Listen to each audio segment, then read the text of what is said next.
అందరూ అన్ని జిల్లాల బీఆర్ఎస్ నాయకులకు నేను మనవి చేస్తా ఉన్నా. 2వ తేదీ నాడు ఏప్రిల్ 2 నాడు జిల్లా కలెక్టర్లకు రైతుల పక్షాన మెమోరాండంలు సమర్పించండి. 500 బోనస్ ప్రభుత్వం ఇవ్వాలని చెప్పి మీరు ఇవాళ జిల్లాల వాళ్ళు జిల్లా కలెక్టర్లకు మెమోరాండంలు ఇవ్వండి. అదే టైంలో ఏప్రిల్ 2వ తేదీ శాసనసభ్యులు శాసన మండలి సభ్యులు ప్రభుత్వానికి హైదరాబాద్లో మేము కూడా అక్కడ విజ్ఞాపన ఇస్తాం. మేము ప్రజల తరఫున డిమాండ్ చేయాలి కాబట్టి ఆ రికార్డు ఉండాలి కాబట్టి 2nd నాడు మేము కూడా అక్కడ ఇస్తాం. మీదేమో జిల్లాలలో ఎక్కడ నాయకులు అక్కడ ఇవ్వండి. బోనస్ ఇస్తారా ఇవ్వరా వీళ్ళకి తెలుస్తుంది కాబట్టి 6వ తేదీ ఏప్రిల్ 6వ తేదీ నాడు అన్ని నియోజకవర్గ కేంద్రాలలో 500 రూపాయల బోనస్ ఇవ్వాలని చెప్పి ఖచ్చితంగా దీక్షలు చేయండి. ఒక 1 డే దీక్ష, నిరాహార దీక్షలు అవసరం లేదు. ఈ తోలుమందం ప్రభుత్వానికి కడుపుండా తినే కూర్చొని దీక్ష చేయండి చాలు. వీళ్ళ కోసం మనం ఉపాసం ఉండే అవసరం లేదు. మంచిగా టిఫిన్ తిని లంచ్ తిని కూర్చొని దీక్ష చేయండి, నినాదాలు ఇవ్వండి. ఆ ప్రకారం బోనస్ ఇవ్వని చెప్పి నిరసన దీక్షలు కూడా చేస్తాం. ఆ తర్వాత కల్లాల దగ్గర కూడా మేము ఎండగడతాం. కొనుగోలు కేంద్రాల దగ్గర మేము నిలదీస్తాం. డెఫినెట్ గా బోనస్ ఇచ్చేదాకా మిమ్మల్ని వదిలిపెట్టే ప్రశ్న లేదు. దయచేసి రైతాంగానికి నేను మళ్ళొకసారి అప్పీల్ చేస్తా ఉన్నా, ఆత్మహత్యలు చేసుకోకండి. ఏం మునిగిపోదు. వీళ్ళు ఇప్పుడున్న అసమర్థులేం శాశ్వతం కాదు. మీ పక్షాన మేమున్నాం, పోరాడతాం, బ్రహ్మాండంగా పోరాడతాం. కాబట్టి దయచేసి మీరు ఆత్మహత్యలు చేసుకోవద్దు.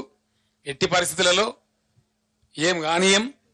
మేము ప్రతిపక్షంలో ఉన్నా ప్రభుత్వంలో ఉన్నా మీరు ఇచ్చిన తీర్పును శిరసావహించి మీకోసం సేవ చేయడానికే ఉన్నాం. బీఆర్ఎస్ పార్టీ బ్రహ్మాండంగా పనిచేస్తాం. కాబట్టి ఏం ఇబ్బంది పడాల్సిన అవసరం లేదు. రాజకీయాలు ఎప్పుడు నడుతూనే ఉంటాయి, రాజకీయాలు ఒక పక్క జరుగుతూనే ఉంటాయి. కానీ ఈ పని కూడా ఒక పక్కన చేస్తూనే ఉంటాం. దీన్ని వదిలిపెట్టే ప్రశ్న లేదు. కాబట్టి ఎట్టి పరిస్థితులలో ప్రభుత్వాన్ని నిద్రపోనీయం, మేము నిద్రపోం, మీ పక్షాన ఉంటాం. కాబట్టి దయచేసి రైతు సోదరులకు నా విజ్ఞప్తి, అందరం కలిసి యుద్ధం చేద్దాం. మీరు రెడీగా ఉండండి, సిద్ధంగా ఉండండి. ఎక్కడికక్కడ ప్రజాస్వామ్య పద్ధతిలో మనకు హక్కు ఉంది కాబట్టి ఫైట్ చేద్దాం, యుద్ధం చేద్దాం. వాళ్ళు ఇచ్చిన వాగ్దానాలు అమలు చేసేదాకా, ప్రతి ఒక్క వాగ్దానం అమలు చేసేదాకా వెంటబడి తరిమి చేయించుదాం. లేకపోతే గద్దె దిగుమని చెప్పుదాం చేత కాకపోతే. ఆ విధంగా ముందుకు పోరాడదాం, మన హక్కులు సాధించుకుందాం. కానీ మీరు మాత్రం ఆత్మస్థైర్యం కోల్పోయి ఎటువంటి పరిస్థితులలో దయచేసి ఆత్మహత్యలు చేసుకోవద్దు, నిరాశకు గురి కావద్దు. ధైర్యంగా ఉండండి. మీ పక్షాన బీఆర్ఎస్ ఉంది, కేసీఆర్ ఉన్నాడు, ఎవ్వరేం ఆగం కాలేదు. కాబట్టి ముందుకు పోదాం, పోరాటం చేద్దాం. ఆ రకంగా ముందుకు పోదామని నేను తెలియజేస్తా ఉన్నా. No questions today, no politics today. నేను తేలే 4000 తెచ్చిన నేను. ఇనవా బాబు, బీ పేషెంట్ మిస్టర్ రాహుల్. నేను శాంక్షన్ చేయించింది 4000 మెగావాట్ల థర్మల్ స్టేషన్. దాంట్లో వాళ్ళు ఏమన్నారంటే 1600 మెగావాట్లు ఇమీడియట్ చేసిస్తాం, మీరు మాకు కావాల్సిన సదుపాయాలు ఇవ్వమన్నారు.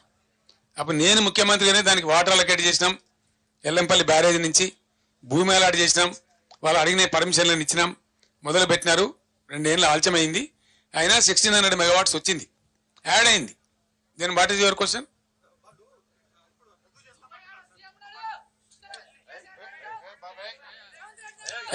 ఏ బాబు బయటకు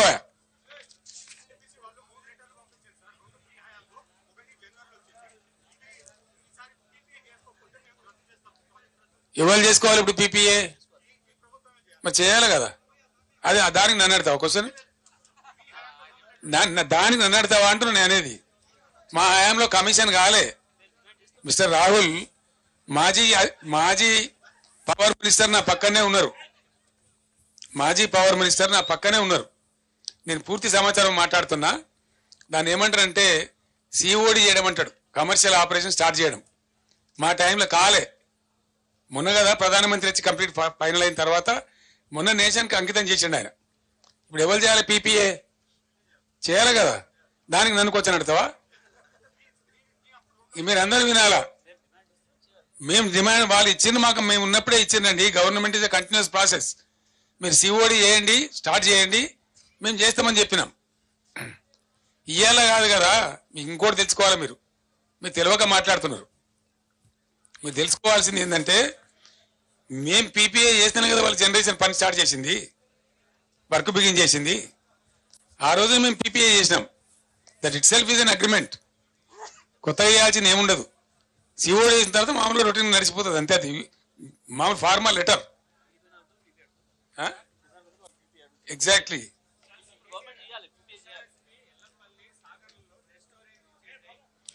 ఎందుకు చేయరని అంటున్నా నేను అనేది. ఎవరి అసమర్థత వల్ల. ఎల్లంపల్లి డెడ్ స్టోరేజ్ ఎందుకు అయిందండి? అయిందా? 6% వర్షపాతం ఎక్కువైంది. రాసుకోండి మీరు. 6% ఎక్కువైందండి వర్షపాతం. సాధారణ వర్షపాతం కంటే 6% వర్షపాతం ఎక్కువ పడ్డది. ఇది నేను చెప్పేది కాదు. ఇండియన్ మ్యాటర్నరీ వాతావరణ శాఖ వాళ్ళు చెప్పిన లెక్క ఇది. It's not my record. What they are telling ఇది రాంగ్. నాగార్జున సాగర్ లో ఇవాళ కూడా నేను చెప్తున్నా కదా, నేను ఈ రోజు చెప్తున్నా కదా, ఎబో ఎండిడిఎల్ వాటర్ ఉంది. హైదరాబాద్కి ఎట్లా షార్టేజ్ వస్తుందండి? ఇక్కడ పడలేని పడగొట్టినరు. హైదరాబాద్ కూడా వాటర్ షార్టేజ్ వస్తుందని వాటర్ బిల్లులు పంపి మేము 20,000 లీటర్లు ఫ్రీ ఇచ్చిన దానికి కూడా ఇలా బిల్స్ పంపుతా ఉన్నారు సిగ్గు లేకుండా. ఈ రకమైన దరిద్రం కొట్టు వ్యవహారం చేసి ఇవన్నీ కూడా నేను ఏమంటున్నా అంటే, బ్రదర్ వాదోపవాదాలు వేరు. నాది ఒకటే రిక్వెస్ట్. ఎస్ఎల్బిసి కాకుండా వేసిందే మీరు కదనండి, మీరే కదా. దాన్ని అటు కాకుండా ఇటు కాకుండా లంగా మోటార్ దానిలో దొరగొట్టి అది ఇంక 20 ఏళ్ళు కూడా కాదు. ఎవడు చేయలేడు. అది వెనక గోదు ముందుకు రాదు. ఎవరి పాపం అండి ఎస్ఎల్బిసి? ఇదే కాంగ్రెస్ గవర్నమెంట్ పాపం కాదా? మాకన్నా ముందు 10 ఏళ్ళు ఎవరున్నారండి రాష్ట్రంలో? వాళ్ళే కాదా? దయచేసి నేను రాజకీయాలు మాట్లాడదలుచుకోలేదు బ్రదర్. ఇవాళ నేను కావాలంటే ఇలా నైట్ ఆల్రెడీ రేపు మాట్లాడదాం రాజకీయాలు. కానీ ఇవాళ purely farmers issues. Hour concern is farmers. మేము అడిగినాయి ప్రజల తరఫున అడిగినాం, ప్రజల రైతాంగం పక్షాన్ని అడిగినాం. చేస్తారా చేయరా వీళ్ళ సంగతి చూస్తాం. ఎక్కడికక్కడ ప్రజా ఉద్యమాలు లేవదీస్తాం, రాష్ట్రాన్ని రణరంగం చేస్తాం. నేను చెప్తా ఉన్నా, ఊరుకోం. We're not going to sleep. At any cost we will fight on behalf of the farmers, on behalf of the people.